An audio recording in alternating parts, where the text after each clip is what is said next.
Hello， 大家好，这里是阿浪。金庸先生创作的武侠小说中，行走江湖的大侠除了拥有绝世武功之外，往往也有神兵利器傍身。这些武器是江湖中的重要组成部分，剑则是最为常见的一种武器，像独孤求败、风清扬都是顶级的剑客，其他用剑的高手更是不计其数。虽然用剑的人很多，宝剑的数量却不是很多，而且书中的宝剑都有独特的特点以及故事，并不仅仅只是一柄利刃那么简单。金庸先生在创作他们的时候也有自己的深意。下面阿浪就为大家盘点一下金庸武侠小说中的10把顶级宝剑。金蛇剑是碧血剑中的宝剑，原本是五毒教的镇教三宝之一，整柄剑就像是一条蛇盘踞而成，蛇尾是宝剑的剑柄，吐出的蛇信则是剑尖，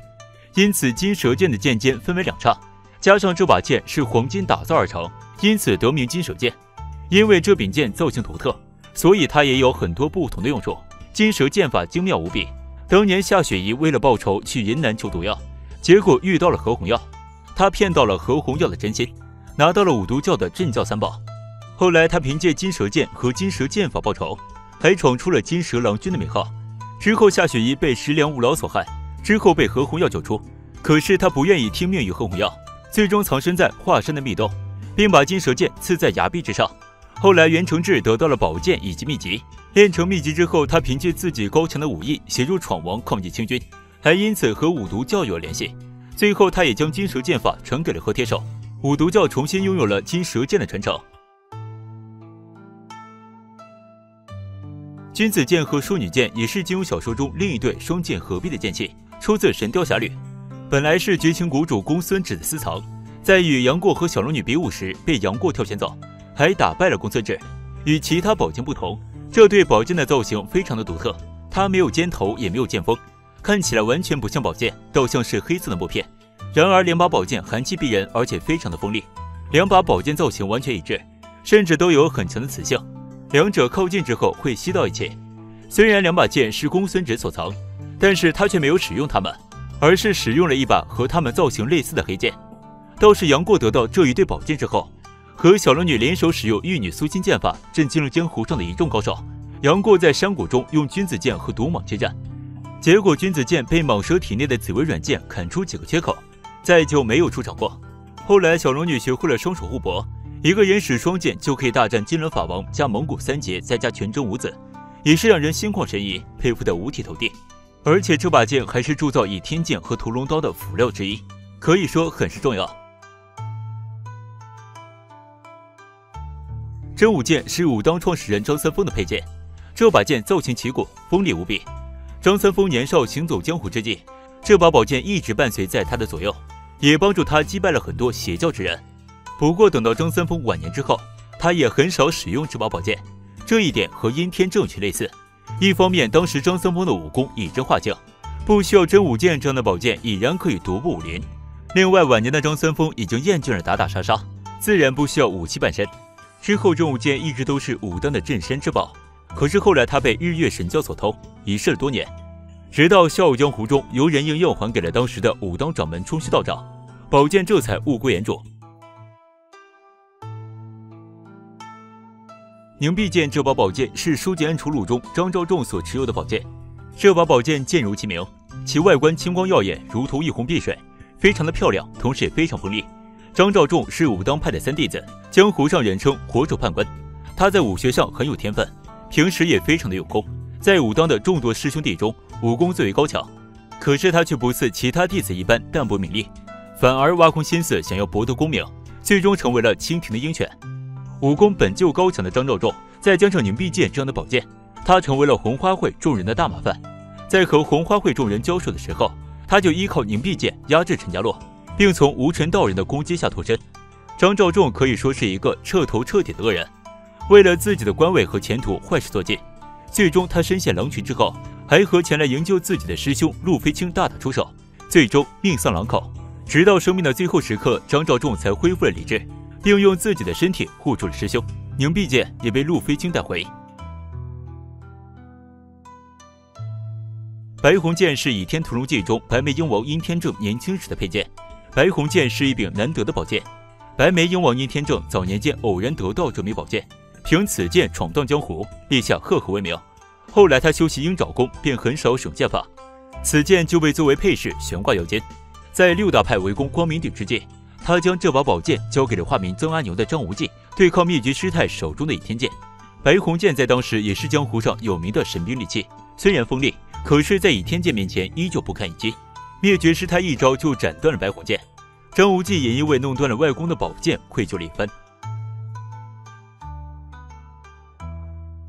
青刚利剑是独孤求败弱冠前的武器，他凭此剑与何数群雄争锋，闯下赫赫威名。后来他的剑道精进，从利剑级进入软剑级，于是弃青刚利剑不用，开始使用紫薇软剑。青刚利剑乃是以稀世金属锻造而成，青光闪闪，锋利无比，独孤求败一直带在身边，一直到隐居山谷时才将其埋入剑中，与紫薇软剑、玄铁重剑并列，后被杨过发现而重见天日。武林至尊，宝刀屠龙，号令天下，莫敢不从。倚天不出，谁与争锋？倚天剑是郭靖、黄蓉夫妇熔炼玄铁重剑后打造的宝剑。后来夫妇两人将倚天剑传给了自己的小女儿郭襄。郭襄创立峨眉之后，这把剑一直为峨眉派掌门人所有。倚天剑削铁如泥，不仅阴天正的白虹剑在他面前不堪一击，小昭的手铐脚镣也在倚天剑面前应声而断。不过倚天剑最为珍贵的还是它里面暗藏的九阴真经，江湖上只有峨眉派知道这里面的秘密。后来周芷若机关算尽，得到了屠龙刀和倚天剑，并拿到了里面的九阴真经以及5部遗书。不过为了取书，这2把神兵也就此损坏。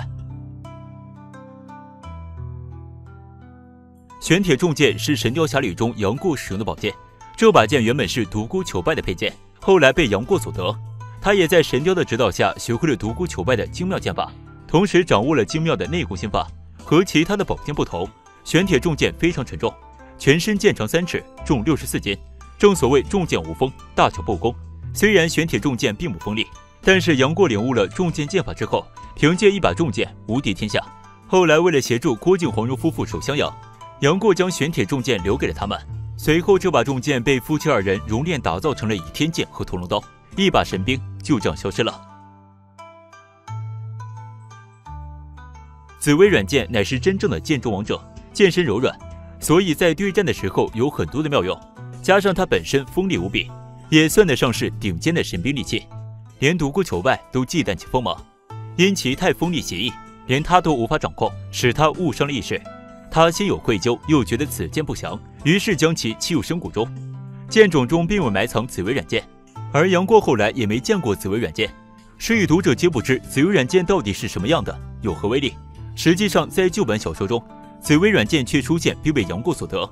独孤求败将软剑弃之深谷后，某一天一条大蟒蛇误吞了紫薇软剑，后来蟒蛇与神雕相斗，杨过助阵神雕，并以君子剑砍击蛇腹，不料君子剑竟被蛇腹中的紫薇软剑斩断。杨过杀死蟒蛇，从蛇腹中获得紫薇软剑，并带回郭府，不料与郭芙冲突时，被郭芙以之斩断他的手臂。在他手臂斩断之前，他以淑女剑格挡，淑女剑应声而断。紫薇软剑之威恐怖如斯，怪不得连独孤求败都难以驾驭。黑白双剑是侠客行中玄苏庄庄主石青、闵柔夫妇的佩剑，这2柄宝剑一黑一白，锋利异常，平日里和2人形影不离，也可以看作是2人身份的象征。双剑合璧的石青、闵柔夫妇也可以和顶尖高手有一战之力。这2柄剑虽然非常的宝贵，但是当夫妻2人得知自己的儿子犯错之后，果断将这一对宝剑留在了凌霄城赔罪，这也符合2人一直以来黑白分明的行事风格。不过后来这对宝剑被吸烟客夺去，为此夫妇2人还和雪山派产生了一些争执。在金庸先生的小说中，虽然有很多的宝剑，可是这些宝剑并不是故事的主角，也没有一个侠客是因为宝剑无敌于天下。更多的时候，金庸先生是通过宝剑来让角色的塑造更加的完整。比如独孤求败的3把宝剑，青刚利剑、紫薇软剑以及玄铁重剑，不仅反映了他武功的进步，更是体现出他对剑理解的变化，最终才达到了人剑合一、万物皆可为剑的境界。而张三丰的真武剑和白眉鹰王在年长之后弃用自己年轻时的佩剑，也可以看出他们心境上的变化。虽然2人和独孤求败不同，不在剑道上钻研，可是这里面也有异曲同工之处。而且宝剑对侠客性格的塑造也是很有帮助的。比如君子剑和淑女剑虽然是公孙止所藏，但却在杨过的手中才能发挥出威力，这是因为使用这对剑需要联手，和杨过小龙女情投意合不同，陷害妻子求千尺的公孙止自然没有办法使用这对宝剑，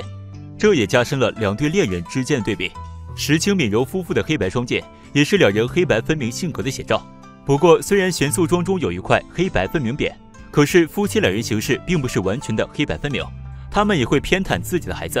在得知宝剑丢失后，明明雪山派已经给出了承诺，却还要无理取闹。虽然这和夫妻两人平日行侠仗义的行为不同，却也让他们的性格更加丰满，以至于倚天剑、金蛇剑和凝碧剑，他们才更像是一柄真正用于作战的宝剑。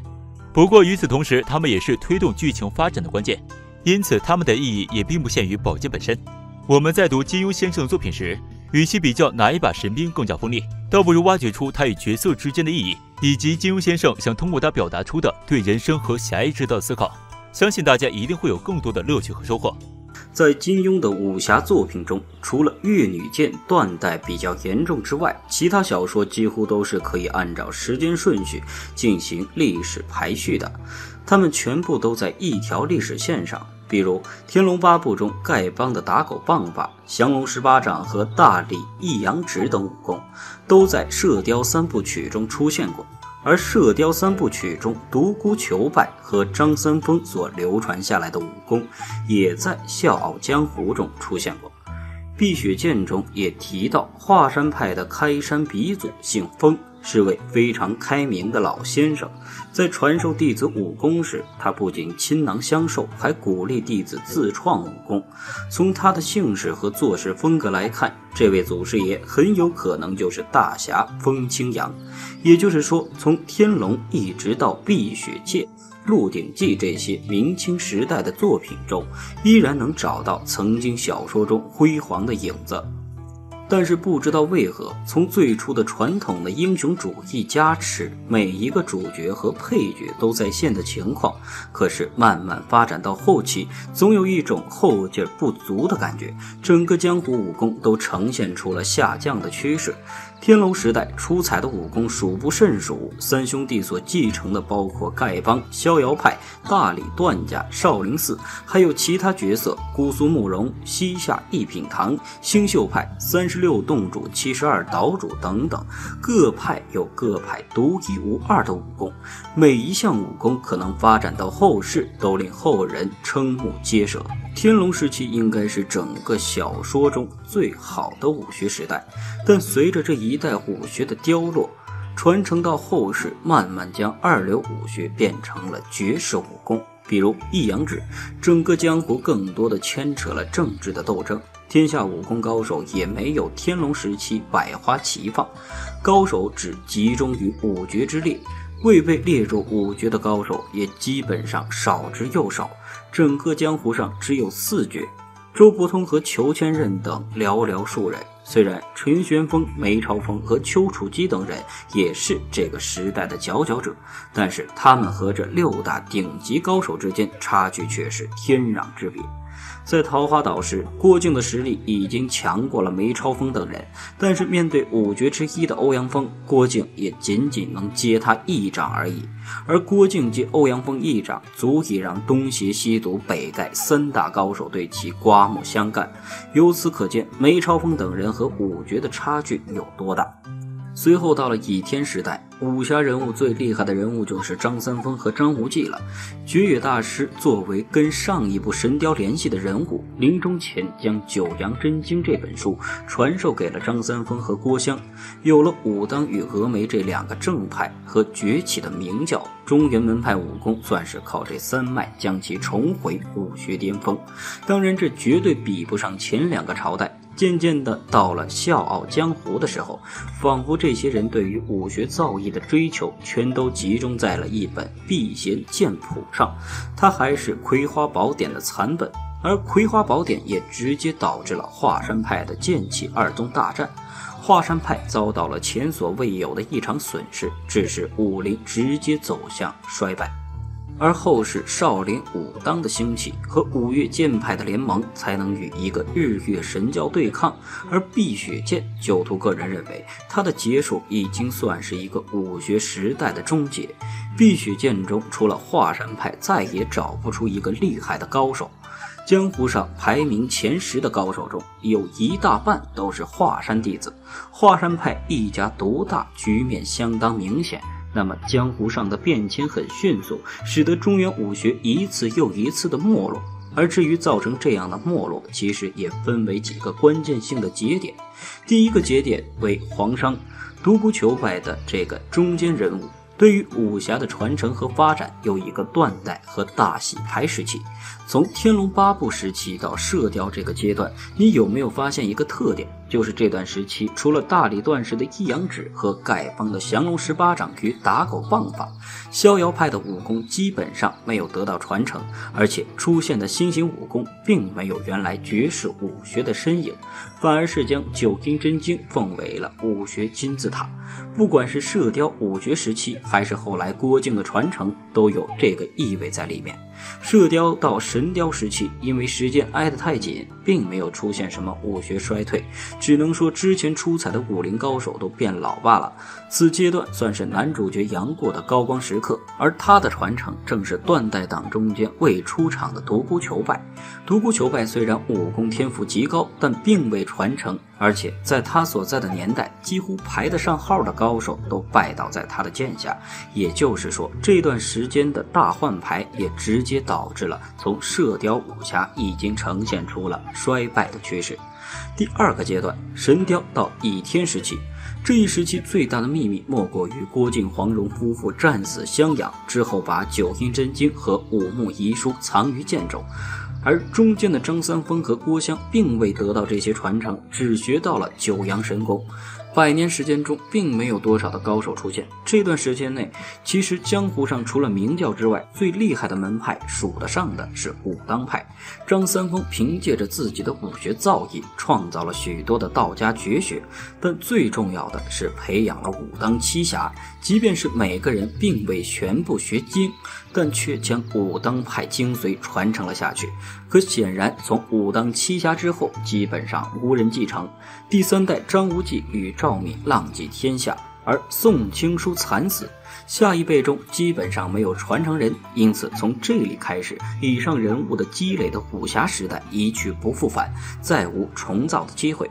笑傲江湖中，整个武当派只有冲虚道长一位堪称一流高手。如果不是在结局时任盈盈将太极拳经还给武当，张三丰一生的心血很有可能就付之东流了。第3，笑傲江湖的派别斗争以及武功秘籍的争夺已经上升到了一种无法挽回的地步，导致整个江湖的精华武功全部失传。在笑傲时期，完全充满着权力的欲望，一点儿都没了之前对于武学的纯粹。整部书中，从华山派内斗开始，到五岳剑派分裂，再到后期的日月神教分裂，这一系列全都是围绕着阴谋和背叛。武功传承的发展好像只在男主角令狐冲身上看到，独孤九剑、吸星大法和易筋经，但岳不群却重开思过崖，引五岳剑派的剩余弟子去学习本派剑法，结果五岳剑派弟子又被左冷禅斩杀殆尽。武功自此也基本上处于全部失传的状态。到了以明朝后期为历史背景的碧血剑时代，整个江湖就只剩华山派一家独大。排名江湖前10的高手中，有5、6个是华山派的弟子。出现这种情况是华山派的幸运，却是整个中原武林的不幸。至此，天龙时期百花齐放的中原武学时代一去不复返，也自此金庸传统的武侠时代也落下了帷幕。接着开启的是一个令人瞠目结舌的江湖时代。韦小宝就是那个另类的不会武功的男主角。整个话题的方向开始跑偏。有人说，金庸这样构造其实就像是一种英雄主义的结束，平民生活的开启。当你在豪情万丈的武侠世界中经历着不一样的侠客人生，但最终的落脚点还是平凡人，因为那些绝妙武功，普通人一生都不会遇见。仗剑走天涯的潇洒自如离你很远，最后到了梦醒时分，你还是那个生活在市井中的韦小宝，只是你还没有人家的好运气，遇见生命中的大贵人。